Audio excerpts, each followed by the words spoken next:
with this quarantine, it's so nice to get out on this beautiful day. Oh, I didn't see you there. Are you taking a walk too? Yeah. It's something we shouldn't take for granted. We could be living in a smoggy mess of a city. Oh, you learning about air quality and particulate matter and its health effects? What a coincidence, I am too. Did you know that particulate matter is one of the leading causes of respiratory disease, heart disease, and asthma? Yeah, oh, I just finished my reading, so if you want, you can take a seat and you can talk about it.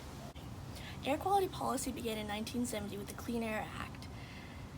A lot of major cities were really dirty and smoggy, so Congress decided they needed to do something, and they enacted the Clean Air Act.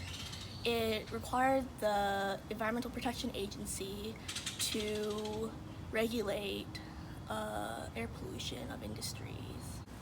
Did you know that the World Health Organization classifies particulate matter as the 13th cause of death worldwide, causing 800,000 premature deaths?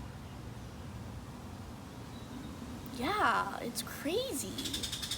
Particulate matter comes in different sizes, PM10 and PM2.5. And it's often hard to classify it and keep track of it because it's all mixed up in the atmosphere. So inhalation of particulate matter can cause COPD, lung disease, respiratory problems, reduced lung function, asthma, heart disease, and we have studies showing that it might be linked to Alzheimer's, MS, and other neurodegenerative diseases.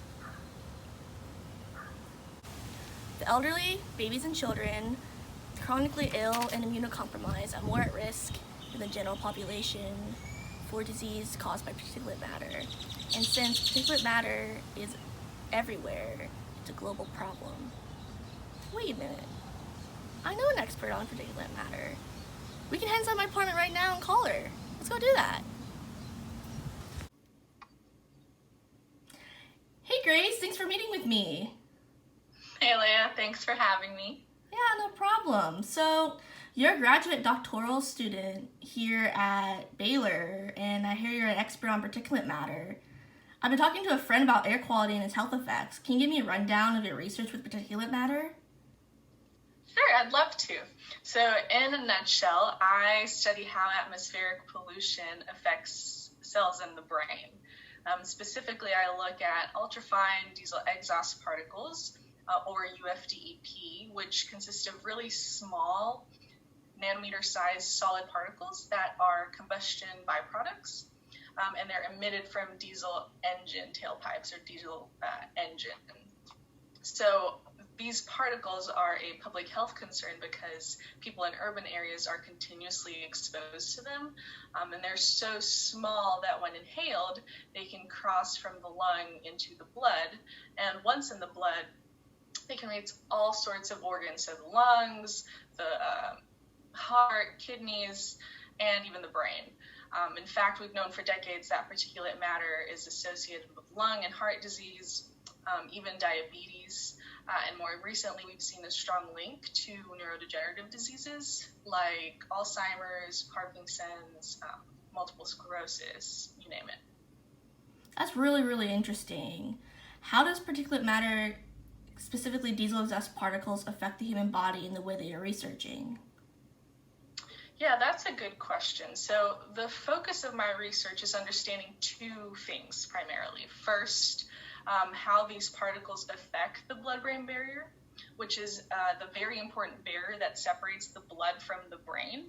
And second, how these particles trigger harmful changes in microglial cells, which are the immune cell of the brain. So together, the blood-brain barrier and the microglia protect the brain from all sorts of invading agents like bacteria or viruses or harmful chemicals like particulate matter.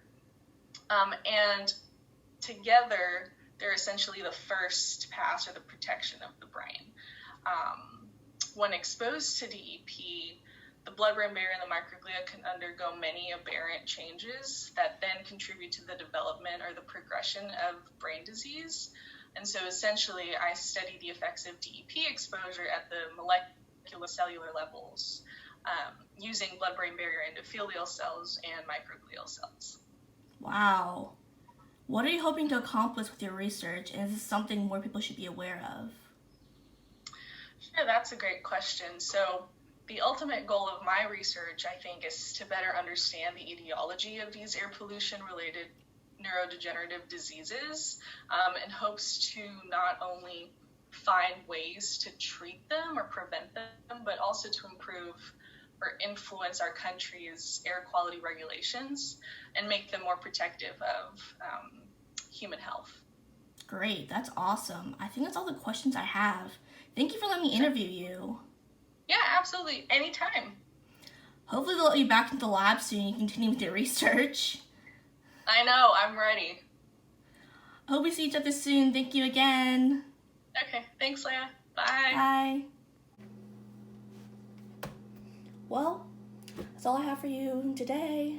I got some organic chemistry homework to do, and I feel like you have homework to do too, don't you? Yeah. So I'll let you go ahead and head out, and yeah, it's great talking to you. Bye.